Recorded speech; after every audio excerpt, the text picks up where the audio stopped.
Hi guys, welcome to the third in my series of Guild Wars 2 guides and gameplay videos. That's right, today by popular request we're going to be talking about cooking. As far as this particular video goes, I'll be assuming that you're familiar with the contents of my first two videos in the series, so if you haven't seen them and you're not familiar with the basics such as gathering, storage, and how to use the discovery pane, there will be a couple of links on your screen now that you can click on to watch those if you like. This guide is intended as a beta and early launch primer, meaning that if you're participating in a beta event or playing the game right at launch, this video should have plenty of useful content to help you get started, but I do plan on gathering new footage at launch and compiling a brand new crafting guide that will replace all three videos in the series. When the new video is ready, you'll see a link on all the other old videos directing you to the new one, but in the meantime we've got some cooking to do. All the footage in this guide was taken from the second pre-purchase beta weekend event where I had an opportunity to create a new character and level cooking from 0 to 150.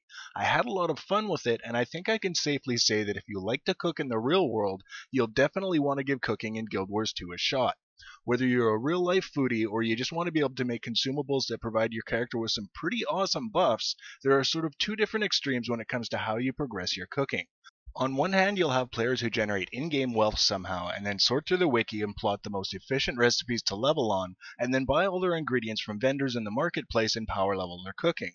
And on the other hand, you'll have people that run around gathering everything they can, and learning which karma vendors sell different ingredients, and then sit down and spend all kinds of time experimenting with the discovery pane.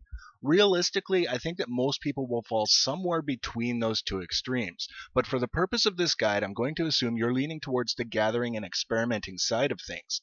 Having said that, if you have specific questions about where to find a particular ingredient or a particular recipe, the wiki is definitely the place to look. There's just way too much to even begin to try and cover in a video guide like this, so we're going to talk instead about basic methods and concepts. Before we dive into the crafting station, there are a few cooking specific gathering details I want to go over because they're fairly important. The first of these are farms. Yes, farms. By that I'm referring to clusters of harvesting nodes that you may come across in your travels. This past beta weekend I came across two such clusters.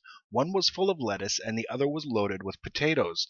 They don't always look like traditional farms with rows of plants. In fact, the potato farm was in a keep populated with cranky half-giants that had to be cleared before you could harvest everything.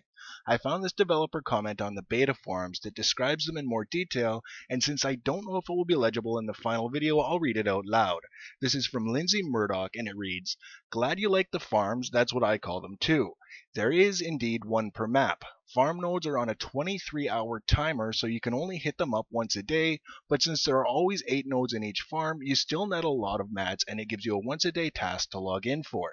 Each material that is used for a farm is only found in those farms. There are no more than 2 farms for each type of material. So the potatoes and lettuce I found, only available from farms. So once you find a farm, you'll want to remember where it is. Or, check the wiki, but yeah, farms, good stuff." The second detail is karma vendors. For those not familiar, karma is a form of currency that is earned by completing renown hearts, dynamic events, and I believe also from personal story quests. The cooking supplies vendor sells some ingredients that can be bought with normal gold, or copper in this case, but they also have a wide variety of items that are bought with karma, not gold. In addition, there are karma vendors throughout the different cities that are indicated by a purple triangle icon over their head. I neglected to get any footage of a karma vendor, but hey, purple triangle, it's not super hard to spot. When you're starting out, you want to familiarize yourself with what these vendors have to offer because they often have cooking ingredients that are difficult, if not impossible, to find elsewhere. Lastly are the renown heart karma vendors. If you're not familiar with what a renown heart is, I'm not going to go into detail here. I'll be going over that in detail in a different video in the very near future, but for now just know that when you complete a renown heart, the associated NPC will basically turn into a shopkeeper where you can buy different things with karma. They don't always have cooking ingredients, but some vendors have not only ingredients, but also recipes that you can't get anywhere else. Now that covers vendors. Some of you are probably thinking, wait, what? Go back? Where is the vendor that had the... No. Now, I'm not trying to be mean guy, but like I mentioned earlier, for some people a lot of the fun is exploring and finding these things on their own, so I want to at least reduce the number of spoilers in this guide. If you see a specific ingredient and want to know where to get it, head on over to the wiki. A final word before we head to the crafting station, and that's about storage. When it comes to cooking, more storage is always better. We covered the collections tab in the last video and it's a tremendous help, but you're still going to want as much personal bag space as you can muster. As well, the more general storage space you can set aside in your bank for cooking ingredients that don't go in the collections tab, the better off you'll be. So let's head over to the crafting station and talk about some tips to help with experimentation. If you've seen my other crafting guides, you know that I've mentioned that cooking is very different from the other crafting disciplines, so let's take a moment now to talk about why. With all of the other disciplines, you're basically refining raw materials, using those materials to make a select and very limited number of components, and then combining those components with different insignias, inscriptions, or jewels in the discovery pane in order to level up.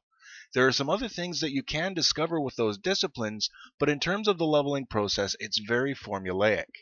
Cooking is very different. It's much more diverse in terms of the kinds of both the materials you're using as well as the things you're making, but there are still some very general guidelines that I can offer that can be of great help if you're heading down the experimental path to leveling up your cooking discipline.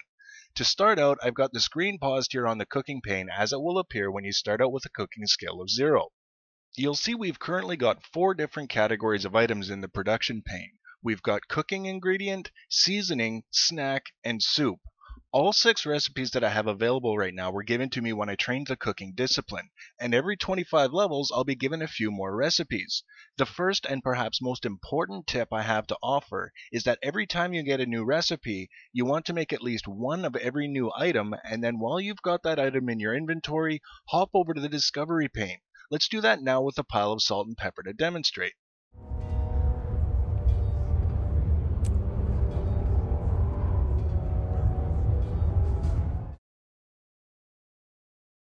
Even though I had materials to make 10 piles of salt and pepper, I only made 1.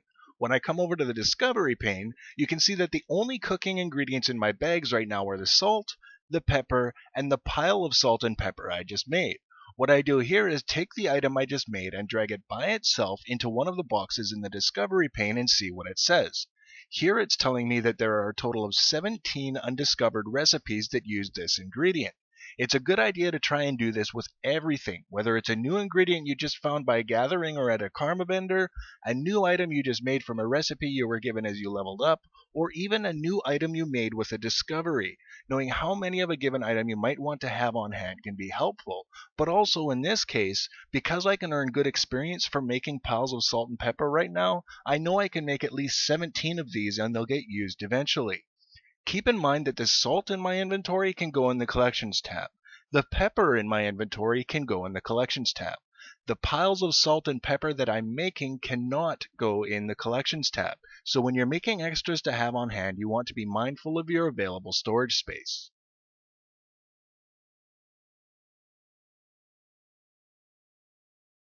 The other main tip I have to offer is to experiment with everything. Load up your personal bags with as many ingredients as you can, leave a few empty spaces for things you might discover, and go play with the discovery pane. One of the fun things about cooking is that if you know your way around a kitchen in the real world, you can try putting together recipes to make sense to you, and quite often they will actually work in the game. I came across a number of recipes this way, and it just added another layer of entertainment value for me. One very important tip is to not assume that just because you made something that you can eat for a stat boost, that you've gone as far as you can go with that item.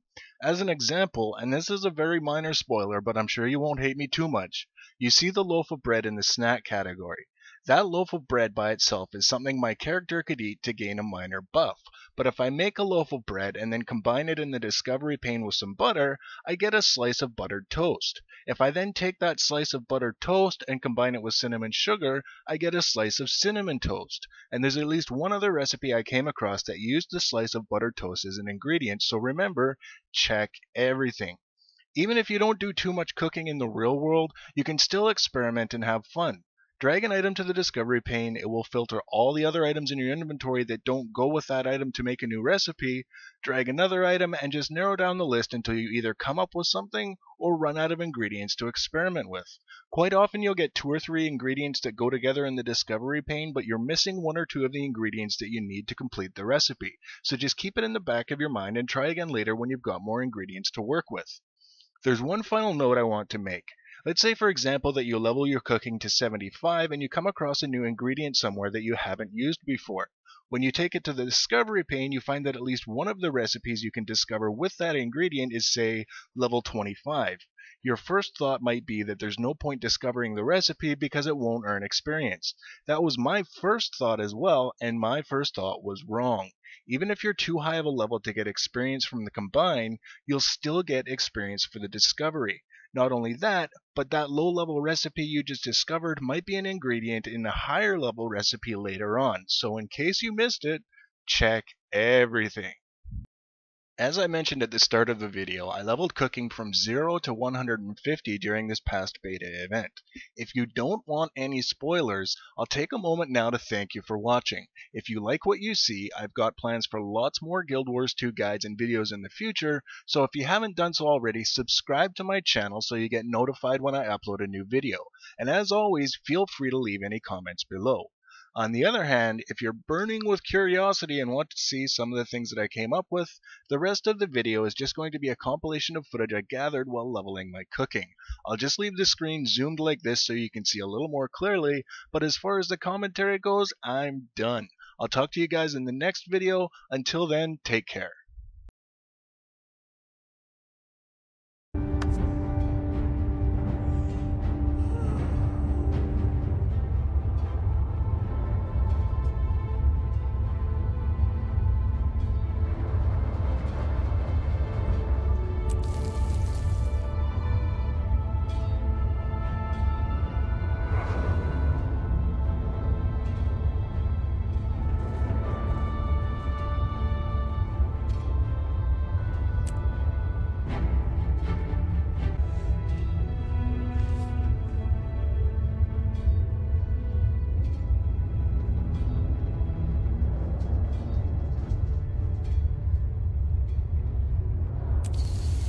Congratulations to me.